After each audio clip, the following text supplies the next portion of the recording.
Grabe, this is worth 1,500 already. Napaka-konti, napakamahal na talaga sa Pilipinas. Pakita ko sa inyo kung ano-ano yung mga nabili ko.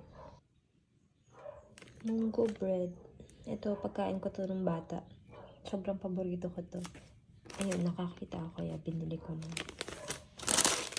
Tapos, ayun, childhood memory na naman. Wafer choco. Ayun, coconut oil yung gamit ko. Tapos, bumili ako ng eggs.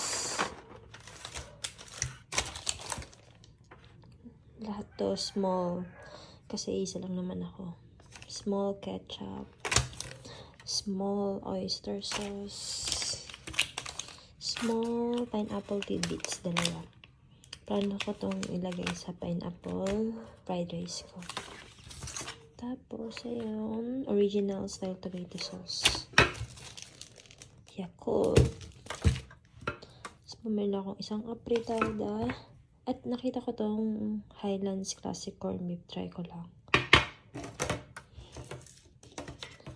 Tapos, tong shanse. Nasira na kasi yung shanse. Surf Power Liquid, Sunrox, itong paninis ng pinggan, ito paninis naman ng kuko, nail polish remover, tsaka itong ano matawag ito? Cuticle remover. Tapos frozen naman. Ito, bumili ako ng chicken breast. Ito yung itatry kong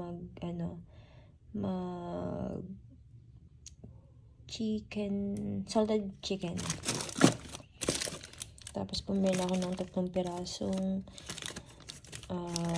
chicken leg drumstick. Ito, Pure Food, sisig. Tapos ito, sa umaga, hotdog. 6 pieces lang, hindi naman ako mahilig. Kapag wala lang ulo. Tapos, chicken tocino. And, ito, yung Pampangas Best original tocino. Pero, hindi ko muna ito kakainin. Lahat ng pork. Kasi nga, magmamahal na araw. Bawal ang chicken. Bawal ang pork. Chicken na lang muna.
Dito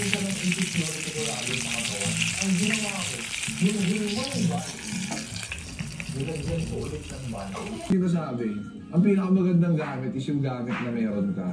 Yung nagmo-motivate ako. Ito yung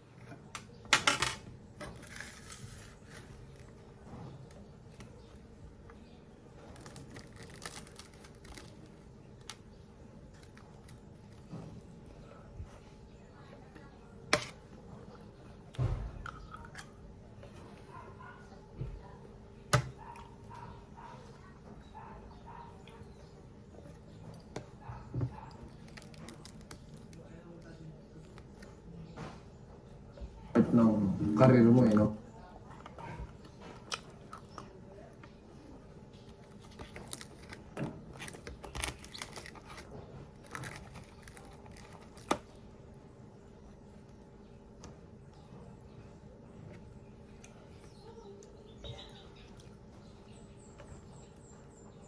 Hi guys!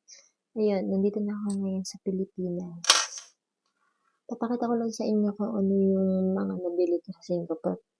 Kukunti lang naman to, pero ayun, papakita ko na rin sa inyo. Let's start.